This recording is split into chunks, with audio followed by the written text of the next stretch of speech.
प्रेम से बोले साचे दरबार की जय हो जय हो। शिव गुरु भगवान की जय हो। लीलम दीदी हरिंदर भैया के प्यार दुलार की जय। और आई 12 सुंदर दरबार लागल बा हमर बिहारी बूट कंपनी में। जय हो जय हो। और गुरु जी के दरबार सजल धजल बा वही में हमार पूरा राजू बाबा के टीम बा और तमाम गुरु बहना तमाम गुरु भैया सब सभी को ऐसी चर्चा में आके और शिव गुरु से शीश ली और दया मांगी और कहे के बा कैसे कैसे हो। अरे कैसा ना जादू चलावला हो आ गुरु जी शीशिया बहनावला। कैसा ना जादू चलावला हो गुरुजी शीशिया बहनावला। अरे कैसा ना जादू चलावला हो गुरु जी शीशिया बहनावला। कैसा ना जादू चलावला हो गुरुजी शीशिया बहनावला।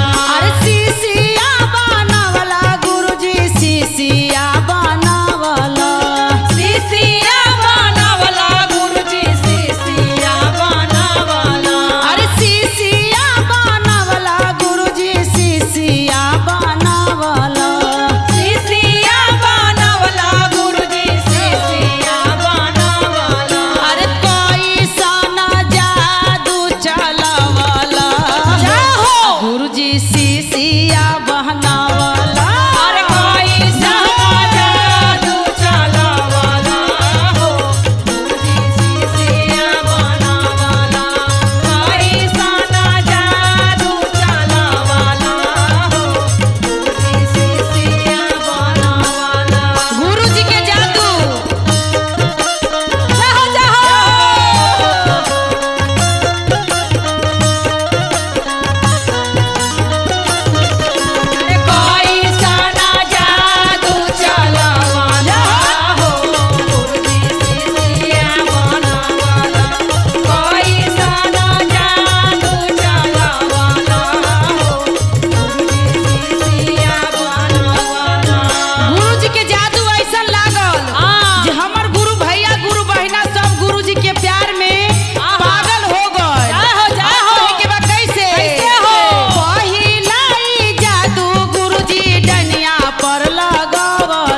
सीसिया बनवला